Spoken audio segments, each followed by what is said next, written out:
Selamat siang Bapak Gregorius, saya Ellen Felicia dengan NIM 20G10035 dari kelas 11 Prodi Akuntansi ingin menjawab beberapa pertanyaan yang Bapak Gregorius ajukan. Pertanyaan yang pertama adalah, apa arti kesucian bagimu? Jadi, kata suci dalam pengertian agama berkenaan dengan keadaan seseorang, adalah keadaan diri seseorang yang tidak melakukan pelanggaran terhadap hukum dan tatanan agamanya. Dalam hal ini, kesucian dikaitkan dengan melakukan hukum. Berbeda dengan kekristenan, kesucian menunjuk pada keadaan di mana seseorang didapat bersekutu dengan Allah. Karena berkeadaan sesuai dengan kesucian Allah, ini bukan hanya keadaan tidak melakukan pelanggaran terhadap hukum, tetapi memiliki keadaan diri di mana seseorang bisa sepikiran dan seperasaan dengan Allah.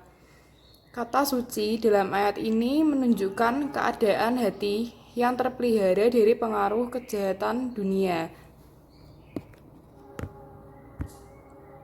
Hati yang terpelihara dari segala perasaan negatif seperti dendam, kepahitan, iri, tidak mengampuni, dan yang lainnya. Kesucian di sini bukanlah hanya kesucian lahiriah, tetapi kesucian batiniah. Bukan sekedar keadaan tidak berdosa karena tidak melakukan sesuatu perbuatan dosa yang nampak, tetapi suatu sikap hati yang tidak mengandung unsur-unsur kejahatan terhadap sesama. Kejahatan terhadap sesama di sini bisa berarti pula tidak mau berdamai dengan sesama yang mengakibatkan tidak akan melihat Allah. Berkenaan dengan hal ini, pengudusan ada dua macam. Yang pertama adalah pengudusan atau penyucian oleh darah Yesus.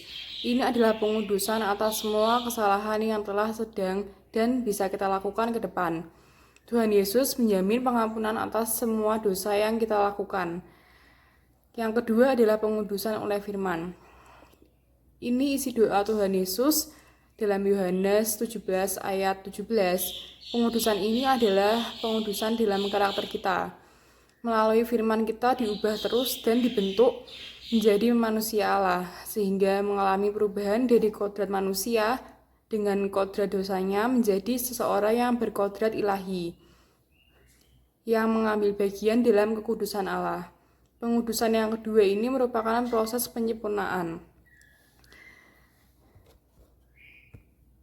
Dalam proses pengudusan tersebut, orang percaya bukan hanya dituntut tidak berbuat suatu kesalahan, bahkan seharusnya tidak bisa melakukan kesalahan lagi, sebab karakternya seperti Yesus yang juga tidak dapat berbuat dosa sama sekali.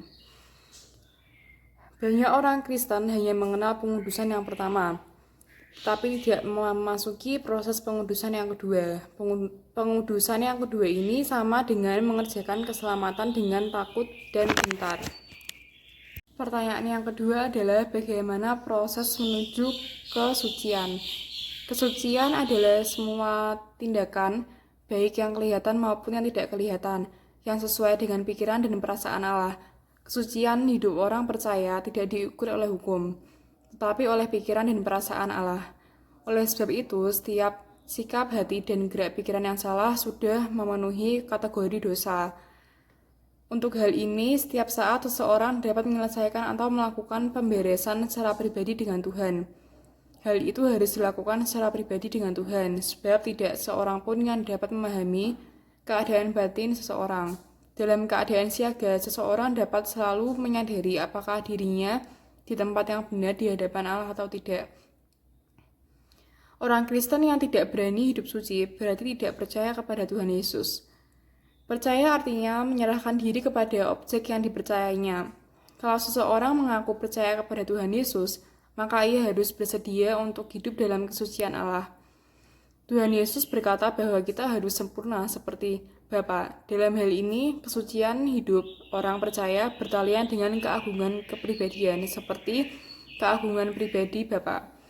Orang percaya harus menjadi anak-anak Allah yang memancarkan keagungan Bapa.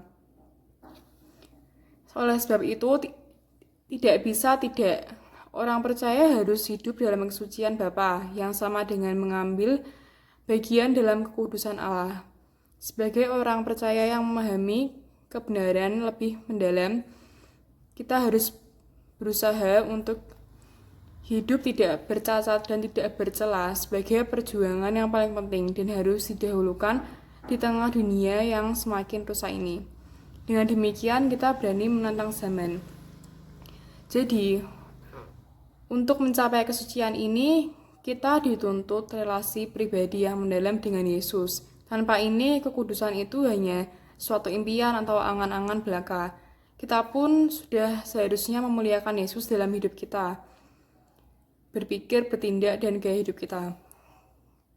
Karena Dia telah memerdekakan dan membebaskan kita dari dosa, yaitu dengan kematiannya di kayu salib. Demikian jawaban saya atas pertanyaan tersebut. Terima kasih.